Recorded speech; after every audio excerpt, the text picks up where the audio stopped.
It's not up to you to change somebody. You can pray for the person. You can believe that God will touch the person. But you don't have the power to change nobody. Change is up to the person to make that conscious effort to shift.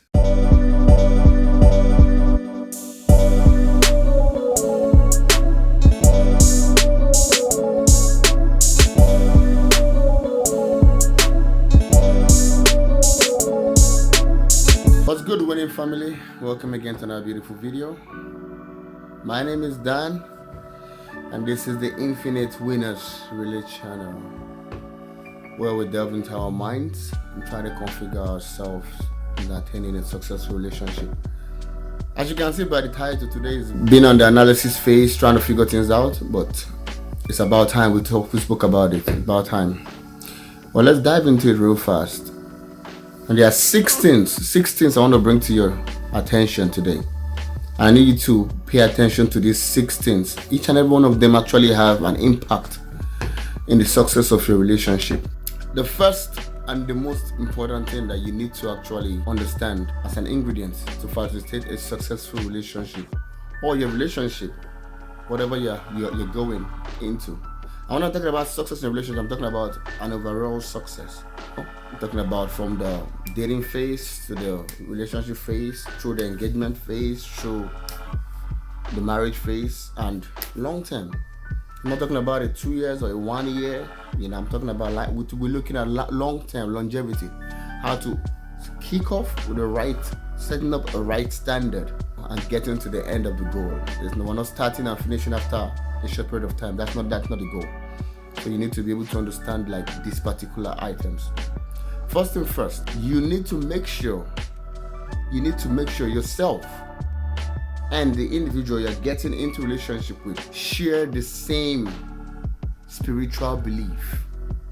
You should have a shared spiritual belief. It's very, very important. So spirituality about an individual has to do with your truthfulness. That's the first aspiration of your well-being as a person. Spirituality. That's the depth in which both of you have a strong connection with each other.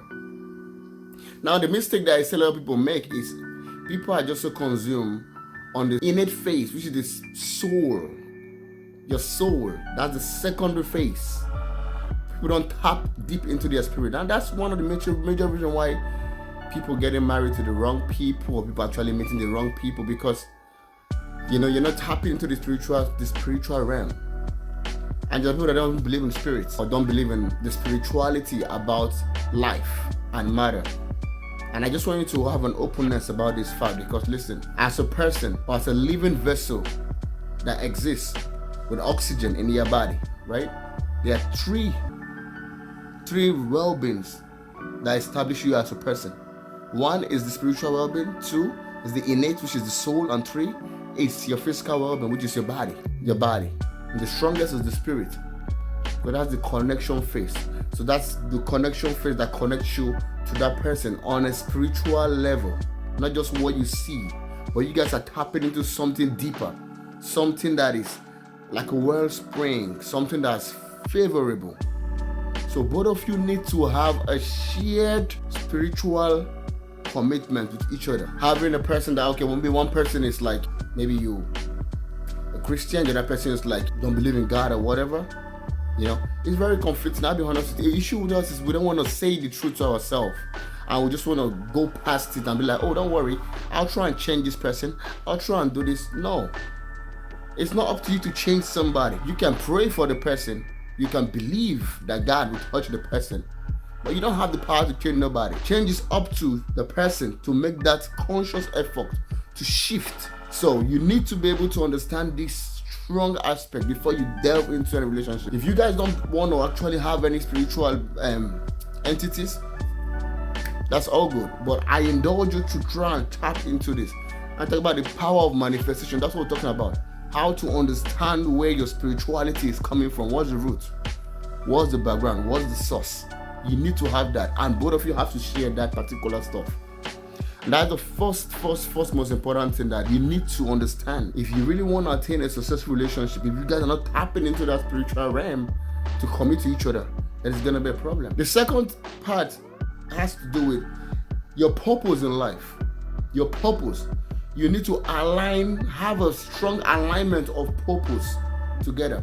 And when I say alignment, I'm talking about both of you having the same purpose in life. That's not what I'm saying. You guys should align it together, meaning you are able to accommodate the other person's purpose. You get what I'm trying to say? Example, the plan of somebody is, okay, I want to get into the house. As a man, you want to provide for the family, you want to do this, and you just want to be a helper. Maybe you just want her to be indoor. If the woman is not willing to do that, the woman want to establish herself, maybe she want to own her own business. That's a license for conflict, a huge license for conflict. So you need to establish if the purpose you have as a person, if your vision and mission for life to yourself, right? Can you hear me? If that mission and vision is in alignment with the other person's mission and vision, you're not trying to change what you want to do with your life. You're not trying to change who you want to become. That's not the goal. You're not changing that. You're trying to see if that other person's goal is in alignment with what you're doing. Because the honest truth is, if you guys don't have that alignment at some point, right, there will be a disjoint phase where both of you don't connect. You don't see connection, and you guys just keep it's just gonna be more like a frictional phase where you just keep barging each other, and then it goes to depletion where you guys just explode. And it's like, okay, well, I'm out. So you guys wanna really talk about this. This is why during the dating, you need to talk about certain things, right? Talk about all that you need to talk about. Talk about everything. Don't leave nothing behind. There's no secrets on. No. Talk about everything. Talk about money. Talk about the kind of how much you're making. Talk about your sex life. Talk about your likes, your dislikes. Talk about your family, your social belief, your environmental factors. All these important things. Talk about what you want to do with your life, your goals, your aspirations. Talk about these things. You have to talk about these things so that you need to actually data out to see if both of you actually are getting up the same foundation. It's not about the foundation, man. If you guys don't have shared foundation as purpose, I'm sorry, man. It's just a matter of time till that particular relationship actually blows. So that is number two. Number three has to do with acceptance of responsibility at any cost. Acceptance of responsibility at any cost. One of the major problems that most relationships face is the ability to become responsible. Honey, I'm sorry. It's my fault. Honey, I'm sorry. I won't do that again. Honey, please can we talk about it? It's not about who's wrong or who's right. It's about who's setting a standard of becoming responsible. Responsibility. You don't have to be wrong for you to become responsible. No. The situation might be that, okay, maybe she might be the wrong person in the argument or whatever, but that doesn't mean you can't be the bigger person. You get what I'm trying to say? So this is like acceptance. You have to accept at any point in time. You have to know that responsibility is something that you need for you to actually fuel that relationship to become fruitful in a long term. There's no beating around it. There's no going around it. It's very easy for us to point fingers to each other. It's very easy for us to okay, it's now. It's easy. It's a lot of things we do as people. We just find the easy way out, but none of us are willing to actually checkmate ourselves and just calm down and okay, baby, I'm sorry. It's my fault. So you need to be able to understand that responsibility is an obligation that both of you need to be applying to your relationship at all costs. At all costs. It's not just at the beginning, it's not just at the middle, at all costs. For the rest of your life, you have to make sure that is always getting fueled in. Responsibility is a very, very big deal. A very, very big deal. Point number 4 that I just want us to talk about. Point number 4 that is very, very strong is avoidance of anger at all costs. And listen, I understand. We are humans. We have emotions. We get hurt. We have feelings. Sometimes we might be sensitive to certain things. But when I mean avoidance of anger at all costs, I mean try other things but not anger. Eliminate anger from the table. Try your best to eliminate anger from the table And that's to do with what? Discipline yourself. Sometimes, even when you get into that stage, you can just take a deep breath. 5 seconds, deep breath. Take a seat, relax. Calm yourself down. Because anger fuels resentment. And then resentment, that's what will fuel all the baggages that come, negative energy, insult, assault, a lot of other things that comes to play. And then you regret a lot of things you say. And then when you try to apologize to your significant other or the other person you're in a relationship with, the person like, okay, I don't know who you are. I don't know if what you were saying then or because you were angry or actually that's how you felt about me. So these are it, like, try your best and avoid anger. Anger can cost you your life. Anger can cost you your marriage. Anger can cost you a successful relationship. Anger can cost you your goal in life. Anger, try and avoid that. Point number 4, we need to understand that there is no guarantee to successful relationship, but there is 100% possibility that it can happen. Nothing in life is guaranteed. There's no perfection to humanity. If you can't guarantee that you're going to live for eternity, and you can't guarantee how long you're going to be breathing, you can't guarantee. Listen, nothing in life is guaranteed. You understand? But there's a possibility. You need to be willing to put in the work. It's not easy. But guess what? When you gradually learn and understand slowly and gently, you guys pay attention to each other, understand, share same values, same boundaries, you respect each other, you begin to make that platform easier over time. I promise you, it gets easier at a certain time because you guys actually have a strong understanding. Point number 5, please always find a way to tap into your partner's love language. Everyone here has a level of love language you have or you share. Maybe yours might be an act of servitude, yours might be an affirmation, yours might be physical touch. What am I saying? You need to elevate your partner's love language at all costs, because that is what we actually continually stimulate that growth and development in that relationship.